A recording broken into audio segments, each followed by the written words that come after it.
ചങ്കുപിടയ്ക്കുന്നു. അമ്മേ അമ്മേ അമ്മേ സഭയാമമ്മേ, നീ നിന്ദനമേൽക്കുമ്പോൾ എൻ ചങ്കുപിടയ്ക്കുന്നു. സഭ നമ്മുടെ അമ്മയാണ്. സഭ എൻ്റെയും നിങ്ങളുടെയും നമ്മുടെയും അമ്മയാണ്. AD 52 ആരംഭിച്ച സഭ കേരളത്തിൽ പടർന്ന് പന്തലിച്ച് വടവൃക്ഷമായി 2025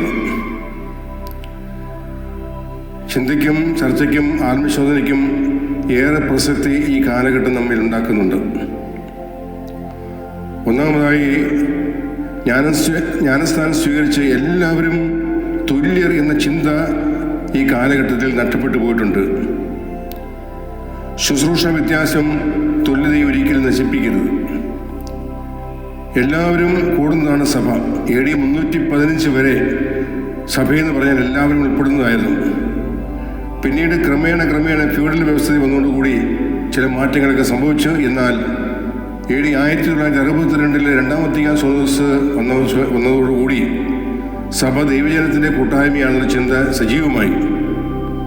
പക്ഷേ അത് ഇന്നും വീണ്ടും വേണ്ട പോലെ മുമ്പോട്ട് വരുന്നില്ല.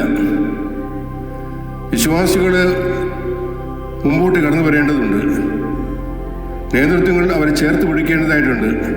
ഒറ്റക്കെട്ടായി ഒന്നിച്ചെന്നാൽ മാത്രമേ സഭയാകുള്ളൂ. അല്ലെങ്കിൽ സഭയിലെ ഒരംഗമെങ്കിലും അകന്നു നിന്നാൽ മാറി നിന്നാൽ അത് സഭാഘാതത്തിന് വലിയ നഷ്ടമാണ് ഉണ്ടാകുന്നത്. അങ്ങനെ സഭയെ വളർത്തിയെടുക്കുവാനുള്ള കടമ ഈ കാലഘട്ടം നമ്മൾ ആവശ്യപ്പെടുന്നുണ്ട്. സഭയെന്നാൽ സ്ഥാപനങ്ങളും പ്രസ്ഥാനങ്ങളും സംഘടനകളും കെട്ടിടങ്ങളും സ്ഥാപിക്കുന്നില്ല. സ്കൂളുകളും കോളേജുകളും കൗൺസിൽ സെൻ്ററുകളും ആകാശപ്പറവുകളും ഉള്ള സ്ഥാപനങ്ങൾ സ്ഥാപിച്ച് ഭൗതികതയിലേക്ക് മാത്രം തിരിഞ്ഞു പോയാൽ നമ്മുടെ സഭയല്ലാതെ പോകും. 40 കോടിയും 80 കോടിയും മുടക്കുന്ന പള്ളി പണിതാൽ ക്രിസ്തു അതിൽ പ്രവേശിക്കുമോ എന്ന് നമ്മൾ ചിന്തിക്കേണ്ടതായിട്ടുണ്ട്. സ്ഥാപനങ്ങളെല്ലാം മറിച്ച് വിശ്വാസികളുടെയും എല്ലാവരുടെയും ഹൃദയ ഐക്യമാണ് സഭയെന്ന് തിരിച്ചറിയാൻ നമുക്ക് സാധിക്കേണ്ടതുണ്ട്. സഭ എന്നാൽ ആരാധനക്രമം മാത്രമല്ല, അത് ആരാധനക്രമം പ്രത്യയശാസ്ത്ര വിഷയമല്ല. അത് ഹൃദയത്തിൻ്റെയും മനസ്സിൻ്റെയും ആത്മാവിൻ്റെയും വികാരവയ്പും വിചാര സുഹൃതവുമാണ്. കർശനമായ നിയമങ്ങളും വേഷഭൂഷാദികളും ചിട്ടകളും അതിൻ്റെ തനിമയെ നശിപ്പിക്കരുത്. ആരാധനക്രമം എന്ന് പറയുന്നത് അത് ചില നിയമങ്ങളുടെ വ്യവസ്ഥയ്ക്കും വിധേയമല്ല, മറിച്ച് ഹൃദയത്തിൻ്റെ വികാരവായ്പാണ്.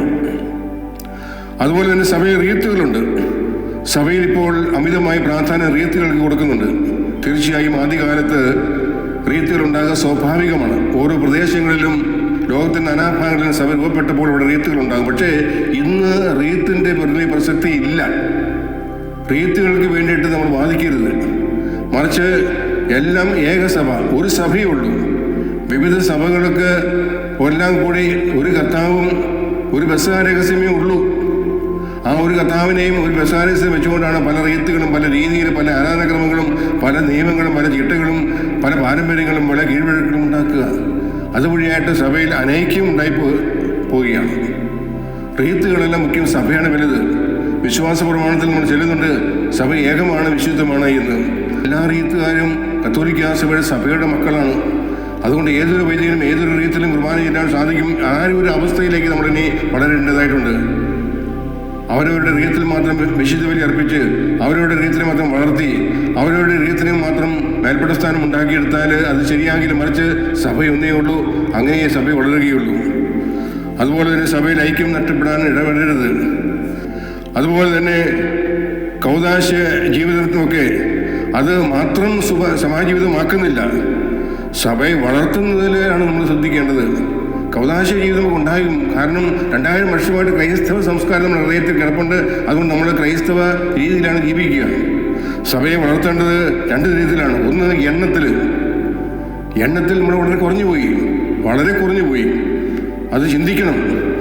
ഇതെല്ലാവരും ഇതിനെപ്പറ്റി പറയാറുണ്ടെങ്കിലും അതിനുവേണ്ടി എന്താ ചെയ്യുന്നതെന്ന് ചോദിച്ചാൽ ഒന്നും തന്നെ ചെയ്യുന്നില്ല. അതുപോലെ തന്നെ പ്രേക്ഷിതത്വത്തിലൂടെയാണ് സഭയെ വളർത്തേണ്ടത്. എണ്ണത്തിലും പ്രേക്ഷിതത്വത്തിലും നാം പുറകോട്ട് പോകാൻ പാടില്ല. അതുപോലെ തന്നെ കേരളത്തിൽ മിഷണറിമാരെ അയക്കുന്നില്ല. നമ്മുടെ ധാരാളം വൈദികരുണ്ട്. മിഷണറിമാരായിട്ട് അവർ വടക്കേ ഇന്ത്യയിലേക്കോ അല്ലെങ്കിൽ ആഫ്രിക്കയിലേക്കോ അയക്കുന്നില്ല.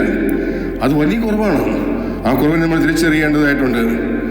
അതുപോലെ തന്നെ അമിതമായ ദൈവവിളി വർദ്ധനു വേണ്ടി നമ്മൾ ഓടി നടക്കേണ്ടതില്ല. എല്ലാ സന്യാസികളും രൂപതകളും ഒരു മാർച്ച് ഏപ്രിൽ മെയ് ആകുമ്പോൾ ഇങ്ങനെ ദൈവവിളി തപ്പി നടക്കുകയാണ്. ദൈവത്തിന് ആവശ്യമുള്ളവരെ ദൈവം കണ്ടുപിടിച്ച് തരും, നമ്മുടെ മുമ്പിലേക്ക് കൊണ്ട് തരും. അതിന് നമ്മൾ വെപ്രാളം കൊണ്ട് ഇങ്ങനെ ദൈവവിളിക്ക് വേണ്ടി ഓടി നടക്കേണ്ട ഒരു കാര്യവുമില്ല. ദൈവം നമുക്ക് തരും.